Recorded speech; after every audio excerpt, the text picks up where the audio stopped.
आइए दोस्तों, आज की सीरीज में हम लोग 4 मार्च 2021 के शिफ्ट में जो एग्ज़ाम हुए हैं सेकेंड शिफ्ट में, उस एग्ज़ाम के बारे में डिस्कशन करेंगे। एनटीपीसी का जो अभी हाल ही में 2021 में एग्ज़ाम हुए हैं उस सब का मैंने क्वेश्चन बैंक लेकर आया हूँ आप लोगों के लिए, जो कि जो आने वाले एग्ज़ाम है इसका सेकेंड टायर का, उसके लिए बहुत ही लाभदायक साबित होगा। आइए दोस्तों, तो देखते हैं पहला क्वेश्चन क्या है। देखिए, पहला क्वेश्चन क्या दिया हुआ है कि निम्नलिखित में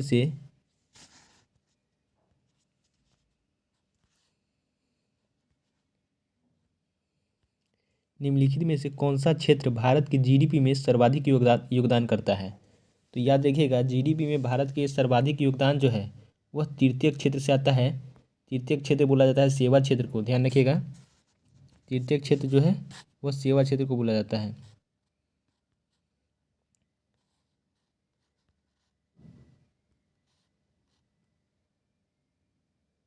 तृतीय क्षेत्र सेवा क्षेत्र को बोला जाता है। चलिए आगे देखते हैं क्या है।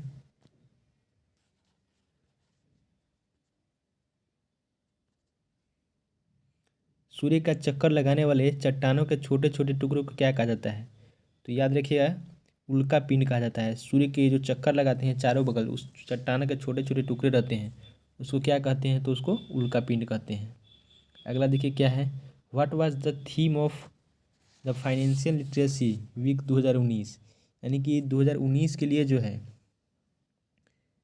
वित्तीय साक्षरता का थीम जो है वह क्या है।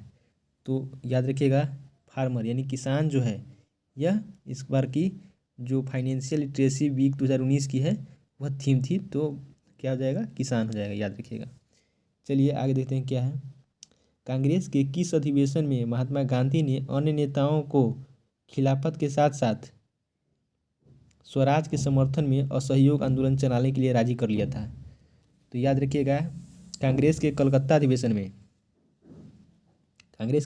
अधिवेशन में गांधी जी ने खिलाफत के साथ साथ स्वराज के समर्थन में भी असहयोग आंदोलन चलाने के लिए सभी लोगों को जो है वह राजी कर लिया था। तो याद रखिएगा, कलकत्ता अधिवेशन याद रखिएगा। और यदि बोला जाएगा स्वराज स्वदेशी आंदोलन जो चलाया गया था वो कब चलाया गया था, तो 1905 में, याद रखिएगा।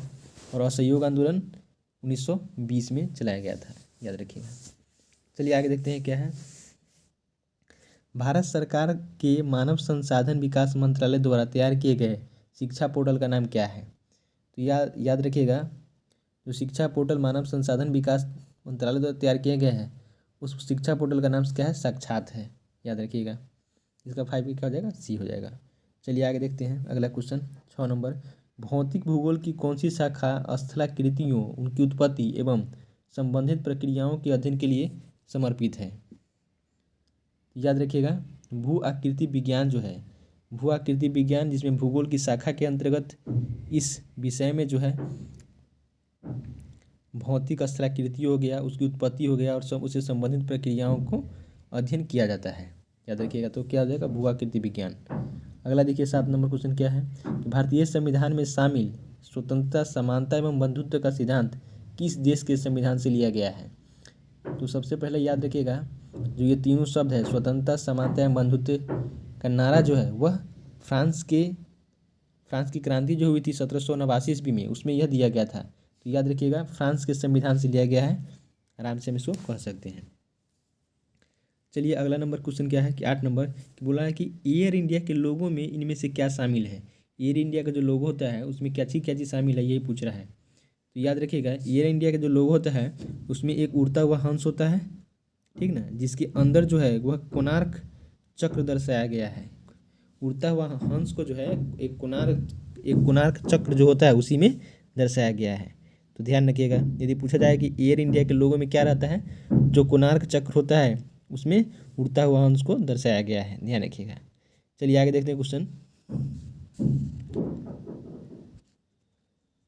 देखिए क्या है कि निम्नलिखित में से अलौह धात्विक खनिज कौन नहीं है। याद रखिएगा, कौन नहीं है, तो अब्रक जो है इन सभी में अलौह धात्विक खनिज नहीं है, जबकि तांबा हो गया, लेड हो गया और बॉक्साइट जो है यह सब धात्विक खनिज, अलौह धात्विक खनिज है, जबकि अब्रक जो है वह अलौह धात्विक खनिज नहीं है, ध्यान रखिएगा।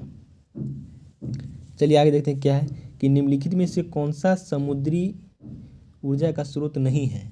ये पूछा जा रहा है कि जो 4 को ऑप्शन दिया हुआ है इसमें समुद्री ऊर्जा का स्रोत कौन नहीं है। देखिए क्या क्या दिया हुआ है, महासागरीय तापीय ऊर्जा, सौर ऊर्जा, तरंग ऊर्जा, ज्वारीय ऊर्जा। तो याद रखिएगा समुद्री ऊर्जा में जो है यह तापीय महासागरीय तापीय ऊर्जा ये भी आता है, तरंग ऊर्जा भी आ जाएगा और ज्वारीय ऊर्जा भी आ जाएगा, लेकिन ये सौर ऊर्जा जो है इसमें नहीं आता है। तो क्या हो जाएगा इसका आंसर, बी हो जाएगा। आगे देखिए क्या है कि जीने का अधिकार भारतीय संविधान के किस अनुच्छेद के तहत प्रदान किया गया है। तो जीने का अधिकार जो है वह हमारे संविधान के अनुच्छेद नंबर 21 में प्रदान किया गया है, याद रखिएगा। तो अनुच्छेद 21 इसका आंसर हो जाएगा। अगला देखिए क्या है कि महात्मा गांधी के नेतृत्व में असहयोग आंदोलन कब से कब तक चलाया गया था। तो याद रखिएगा असहयोग आंदोलन जो है वह 1920 से 1922 तक के लिए चलाया गया था। 1922 में जो 5 फरवरी 1922 को जो चौरा चौरी कांड हुआ था उसके बाद गांधी जी ने क्या किया था, असहयोग आंदोलन को स्थगित कर दिया था, याद रखिएगा। चलिए अगला नंबर देखते हैं 13 नंबर कि प्रांतीय स्वायत्तता को भारत सरकार अधिनियम के तहत वर्णित किया गया है। याद रखिएगा प्रांतीय स्वायत्तता जो है वह भारत सरकार की जो 1935 का अधिनियम थी उसी के तहत इसको वर्णित किया गया था, इसका जाएगा 1935। अगला देखिए क्या है कि निम्नलिखित में से कौन सी जीवधारियों के वर्गीकरण की मूल इकाई है। तो याद रखिएगा मूल इकाई जो है वह जाति है। किसी भी जीवधारियों के वर्गीकरण की मूल इकाई क्या है, तो जाति से ही वर्गीकरण उसका प्रारंभ होता है। तो याद रखिएगा उसकी मूल इकाई जाति को ही माना जाता है। चलिए 15 नंबर क्या है देखते हैं। अंतर्राष्ट्रीय पुनर्निर्माण एवं विकास बैंक को सामान्यतः इनमें से किसके रूप में जाना जाता है।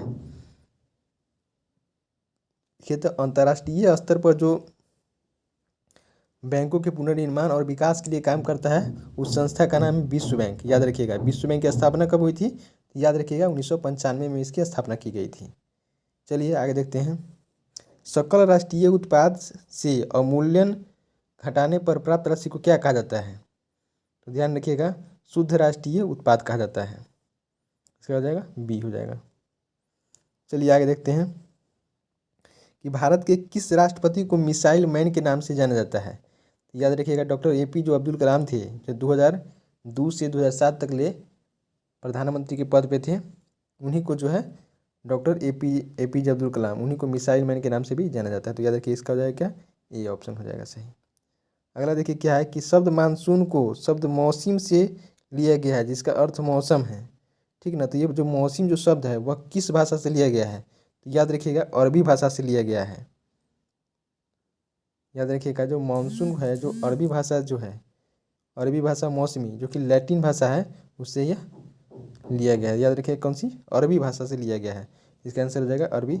चलिए दोस्तों तो आज की सीरीज में इतना ही। जय हिंद जय भारत।